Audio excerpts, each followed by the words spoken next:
Hello from Athens. I'm Aphrodite, and I'll be sharing a few first thoughts on conspiracy theories about the pandemic of COVID on the Greek internet. I'm going to be sharing my screen, but unfortunately the full screen is not working, the full screen presentation. Is it working now? It is working, but it is not full screen. Right. Yes, that's the problem.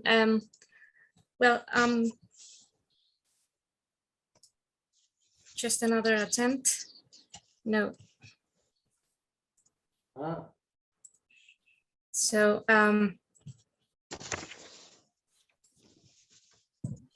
should be this option saying full screen presentation, but it's not.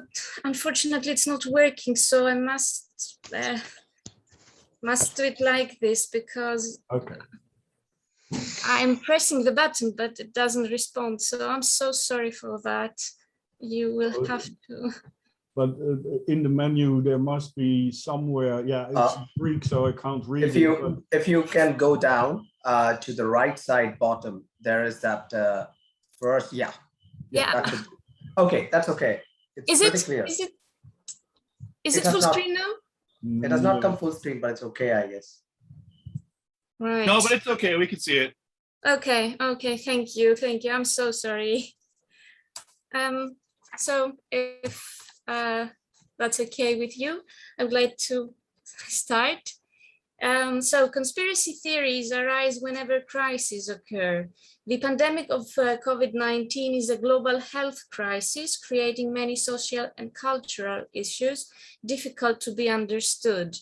The fact that the information about the pandemic includes medical terminology hard to follow by the majority of the people, the extreme protection measures that were needed to be taken rather quickly, globally and locally, all the death and fear that followed was the reason why the mainstream information was considered unreliable. The fact that there is a lack of trustful information and that the existing one does not make much sense leads, I believe so, people to create narratives, these theories, as explanation to what they fear, or look for answers elsewhere in different kind of informative media, as is the internet. So the first infection with the COVID-19 virus in Greece was detected on the 26th of February 2020. According to official figures, by now, yeah, let's keep that. By now, the recorded cases are over 6 million, while the number of victims has surpassed 13,000. What you see here is the Facebook page about the information of COVID, that's from today, showing the cases. The vaccination started on the 27th of December of 2020, about almost a year after the first infection. But until these days, only approximately 60% of those living in the country has received at least one vaccine dose, half of which are fully vaccinated. Conspiracy theories started to appear on social media and the internet immediately after the first news about COVID-19. Following the development of the pandemic, these theories started trying to explain its creation and then focused each time on the latest developments. So as the course of the pandemic progresses, these theories were triggered by different occurrences. This research draws heavily on both surface and deep web examples, that is from blogs, websites, social media, and YouTube.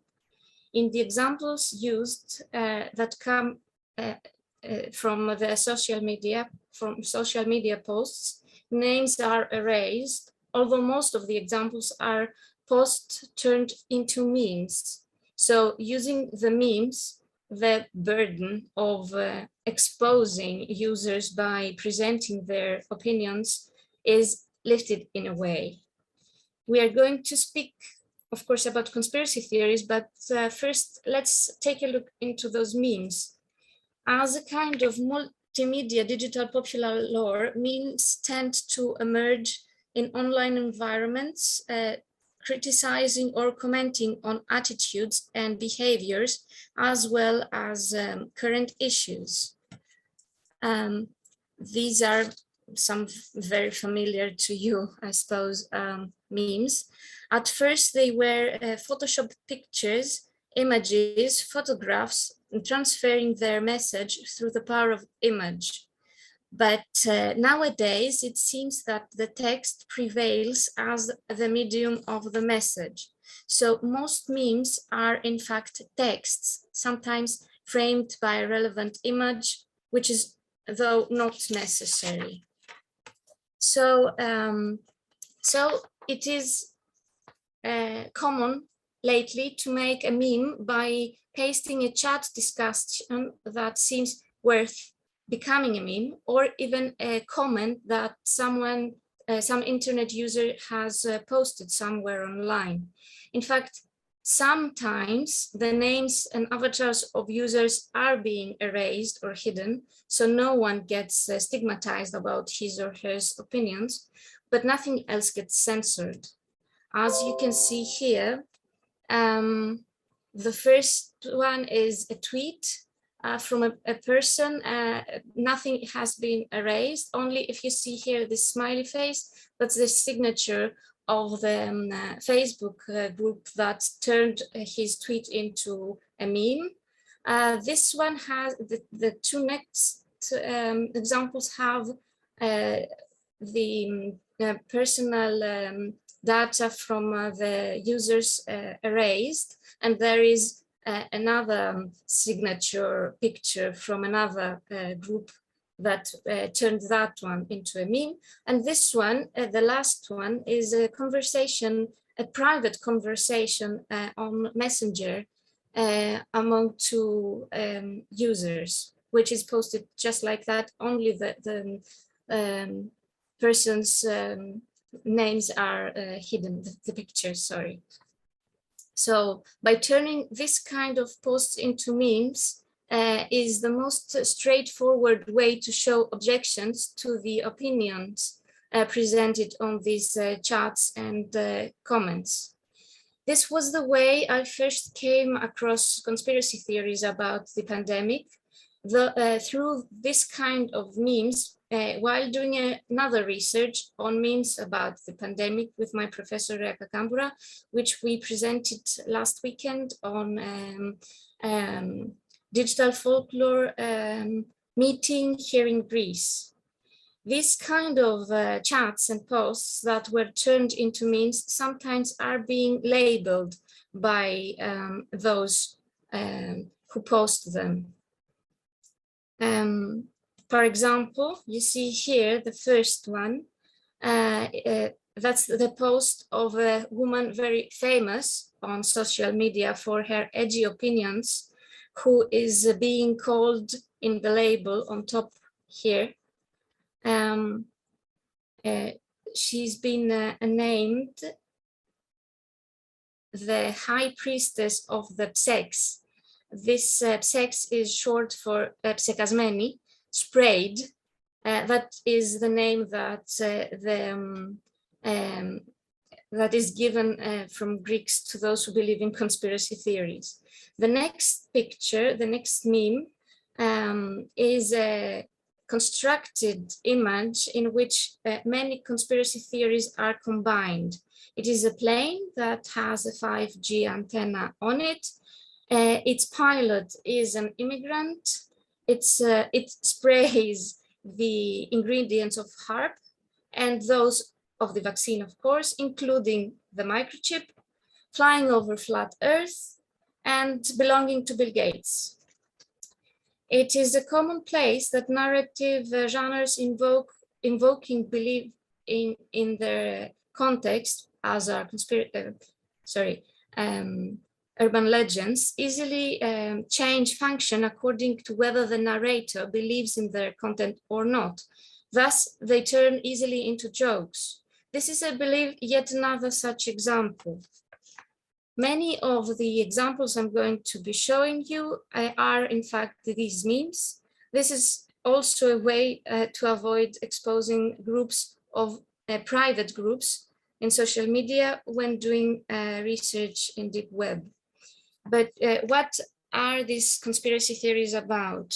These kind of theories have the advantage to give meaning to events or sequence of events by making them legible and giving coherence and meaning to the fragmented and chaotic world.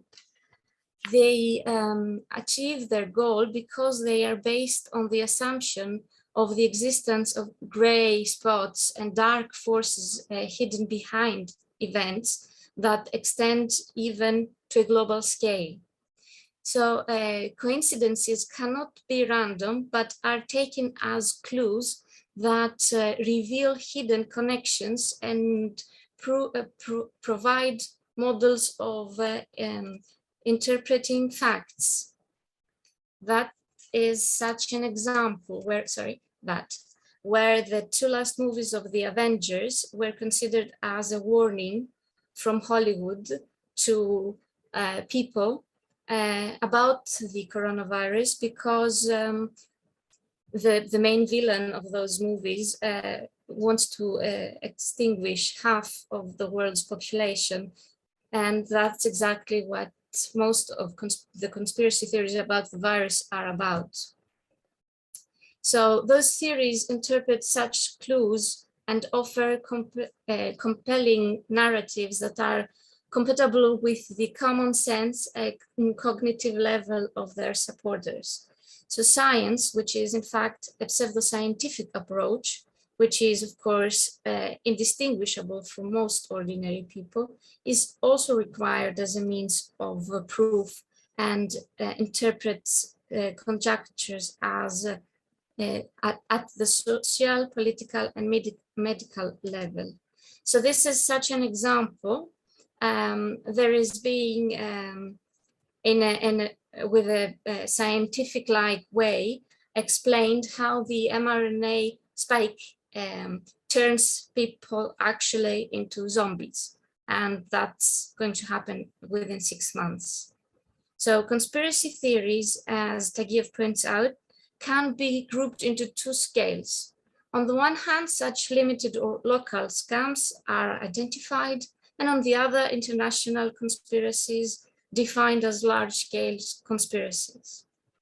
These numerous conspiracy theories are imaginary because plots do happen, for example, in politics and business, but sometimes micro-conspiracies are created ephemerally based on some arbitrary connections between unrelated events and having a short duration of influence. One such example, which is described at this post, was the connection of the fire that broke out in Athens this summer with the vaccination. According to this interpretation of the fire was deliberately caused and contained the vaccine so that by its evaporation, those who refuse to get vaccinated would actually inhale the ingredients of the vaccine, so get vaccinated whether they wanted or not. Or they are connected to each other in a wider narrative with the long duration of dissemination and influence. One such example is the connection of the pandemic to the New World Order theory. According to this, the pandemic does not exist. It is just an attempt to implant the microchip to the people, which will make man submissive to the conspirator. The first example here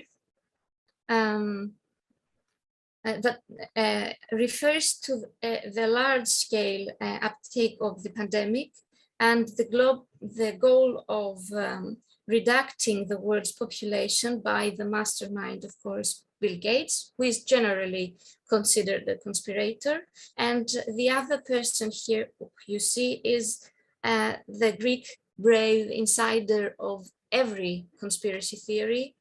He has a TV show and this website, which I'm following, and he's writing books about all known conspiracy theories, which I haven't read yet, but I think I will at some point. These are some connections of the pandemic to other known conspiracy theories. For example, the attempt to turn human to artificial intelligence. The second one, this one, combines several of those, as are the Masonry controlling the world. You can see that here as well. The prevailing of the Antichrist, the beast, 5G, the microchip. And the last one refers to Kissinger, who is supposed to have prophesied in 2009 that there is going to be an obligatory vaccination to the people, which will be the end of mankind. The local ones focused on the mistreating of patients in local hospitals, treated as laboratory animals, so that if they died, the pandemic can be used as an excuse. This is the first case. Several such were uploaded online. They bring examples of people who were healthy but died nevertheless when hospitalized, etc. Thus, the conspiracy theories that were found on the Greek internet concerned every recorded development of the pandemic, but focus also intensively on its management, both globally and locally. At first, the pandemic, of course, was considered not existing, a hoax. As you can see here, it's written hoax, you can read that. Of course, a way to spread fear and gain control over those who were afraid. That's the second text you see here. Those who did not believe the lie and did not get afraid appear as revolutionaries who tried to reveal the hidden truth. And these are several such texts about those who tried to show the people what's true.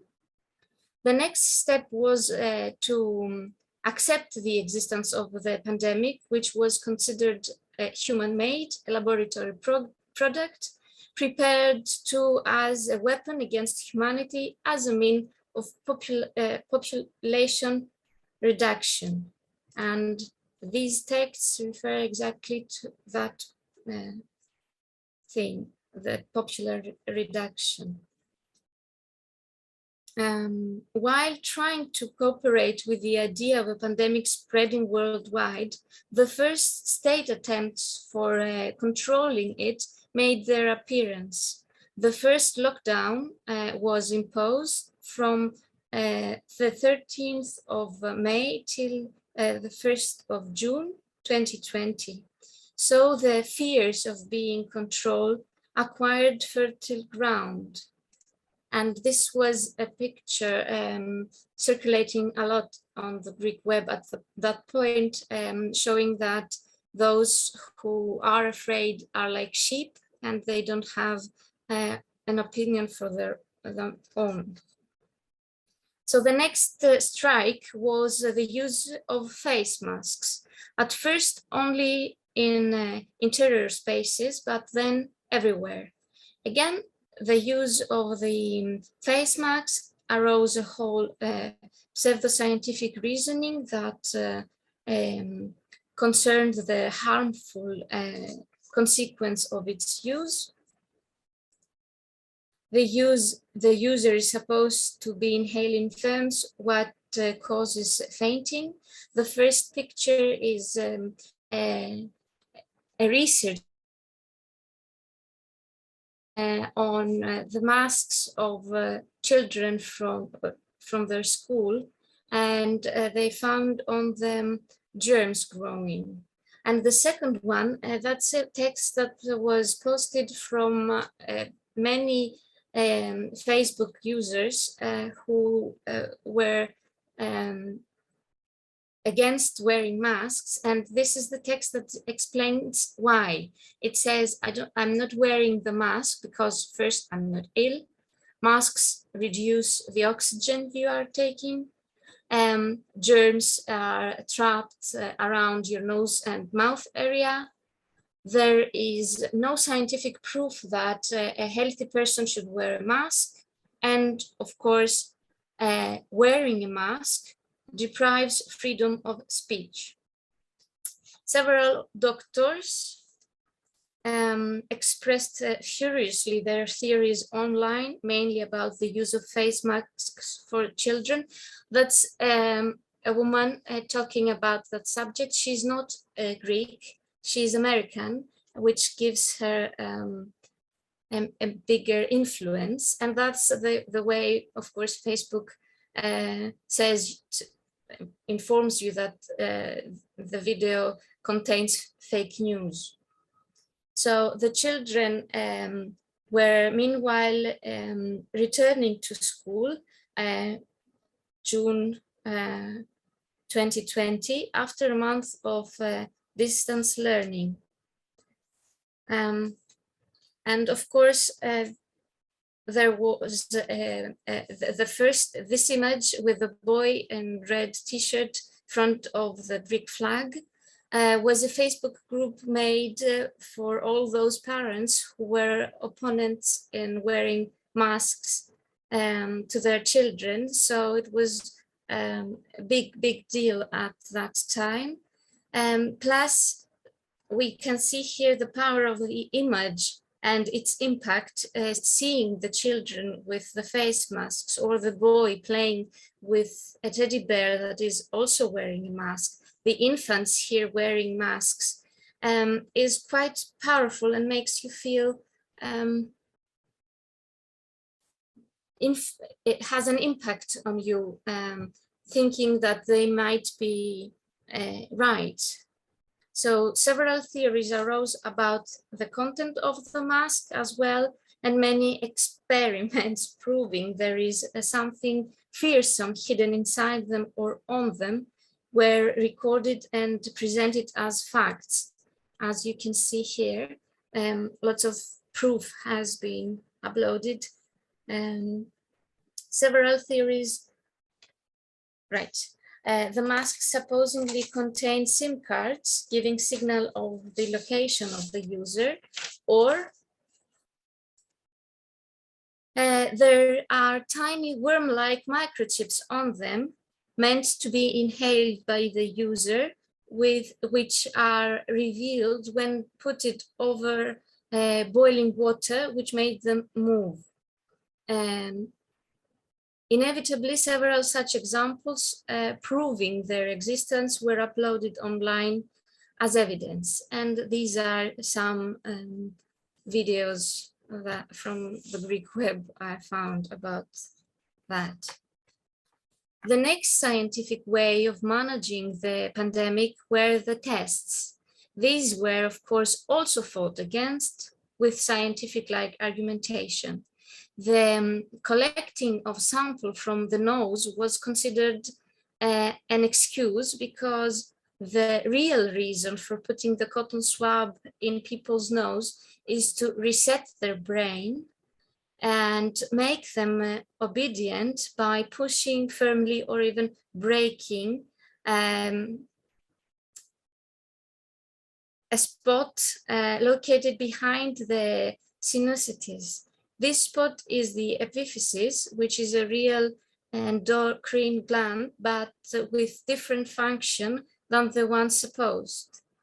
The use of this practice is been said that was known to mankind, so evidences are drawn from historic sources. As you can see here, they claim that this practice was used by the Egyptians to keep their slaves.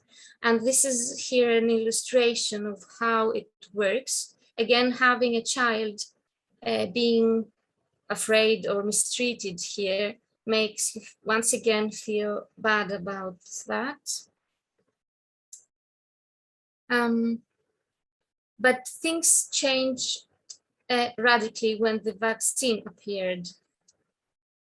I don't think you need an explanation about that. I think it's obvious. It says it is coming for our children too. We say no.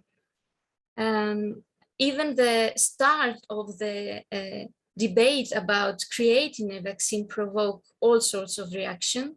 Rational looking doubts kept circulating, especially online, like these, that say, if I'm getting the vaccine and I'm still using a face mask and have to take care, why should I be taking the vaccine? Or the second one is about the vaccine that does nothing against the virus. It just gives you some protection, but it doesn't solve the problem. So why do it? Also based on the scattered and unrelated medical terminology. For example, it's the consistency of the vaccine. About these are about the consistency. That's about mRNA, magnetism. However, a connection to matters of faith grew also rapidly. This connection to religious aspects is circulating both as personal opinions amongst the internet users, as well as facts presented by bigot websites. The connection with the mark of the beast, which in Greek is the mark of Antichrist, called charagma, carving, prevails amongst their subjects, which is explained through prophecies given by new saints, by low-ranking clergy, but also high-ranking such. This is talking about this carving. The second one is a personal opinion about the 7 doses that will be from the vaccine and what each and one of them brings to the people. And of course, you see the number of the beast in the vaccine. Yeah. Oh, and here you see this. This here is a low-ranking clergy. This is about. These are about a new saint who has given lots and lots of prophecies about several things, including obviously about the virus and the vaccine. And that's a very high-ranking clergyman who was talking officially about the mark of the beast and that people should not get vaccinated. Yes. In fact, according to a recent study by one of the doctors from the National Pandemic Management Committee, shows that 11% of those who are not vaccinated and refuse to do so put forward a religious reason for the decision. However, using the internet to promote these theories was hard to do because every post on the surface and especially deep web including words referring to the pandemic, as is the word vaccine, were automatically censored.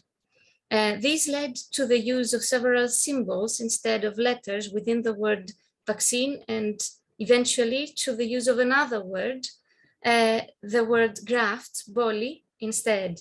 This, however, can be interpreted also as an attempt to underestimate the vaccine or show its main purpose, the change of mankind as happens to a tree when it gets grafted. What seems to be awakening these kind of theories seems to be the way the pandemic was fought against in Greece through political decisions that were imposed on people, framed by a medical and therefore incomprehensible terminology.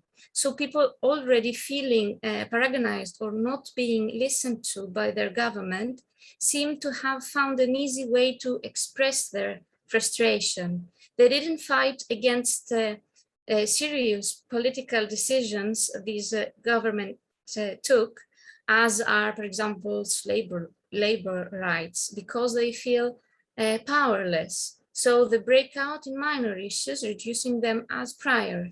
It seems they are avenging all the neglect they have received by not supporting their government when asking for their help. What is showed by several researches as that in Greece, I believe everywhere else, those who react to the way of dealing with the pandemic and also those who believe in conspiracy theories are those who with lower education, income, and those who define their political ideology as radical right. Sorry, we have some interference. I would like to ask Sudhakaram to mute his or her microphone, because there's a lot of noise coming from. Yeah, thank you. Okay, Aphrodite, you carry on. No, I'm done. Thanks. You're done. Well, yeah. That's wonderful. Okay. Thank you. Thank you. Did I stop sharing my screen? Yeah. Yeah, cool. Thank you.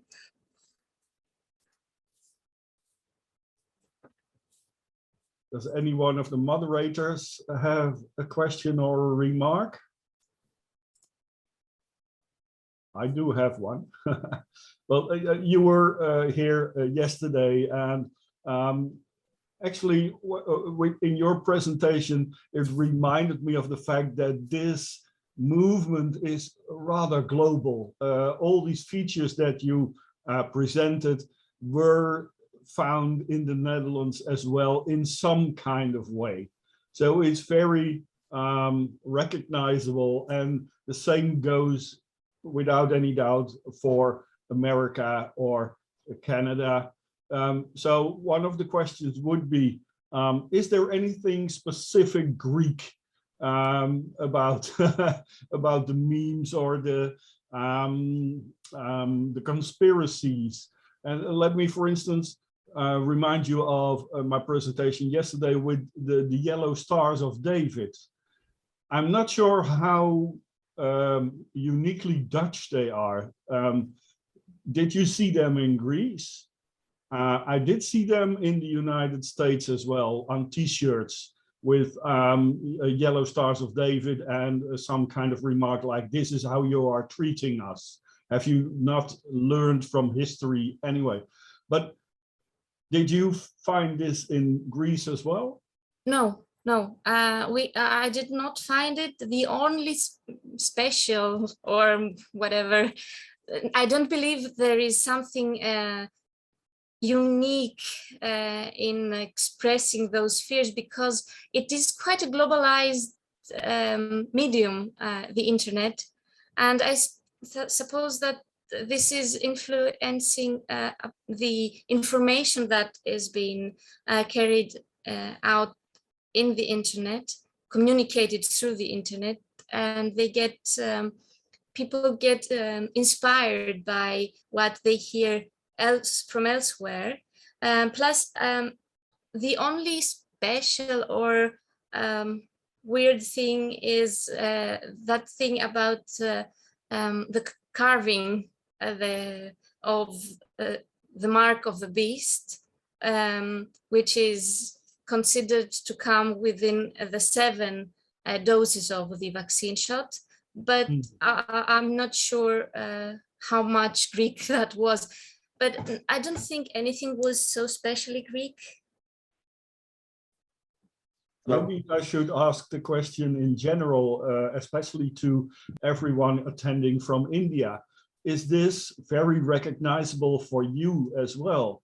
Or are the stories in India quite different? Anyone? In fact, this is just a tangential observation at the most, if I may put it so. There are lots of iconographies as well as narratives that Aphrodite presents, which is thoroughly local and Greek. And in fact, there might be similar things that are happening. One of the things that I've been going through of late is the bringing back of, again through reading, that's not from India, the bringing back of certain customs like the quipu in Latin America, which was connecting the dead and the living in times of COVID. And in a way, it's a kind of bringing back of a narrative, and in the process also changing the narrative to make it thoroughly contemporary. In fact, that is there's a lot to follow in India, and there might be people who have already worked a lot on that. So nothing specific from India that I'm adding, but there must be something very local that one could follow, like Aphrodite did today in her presentation. Yeah, Theo, but shall I also say that like Sudhakaran had some connectivity issues. So if I can read out some comments that have come up in the chat box, if that is fine. There are some appreciations about the great survey of the material that you've done in Greece. And then there is a question that comes about what are there any regional variations in Greece from John. John Bodner has asked that.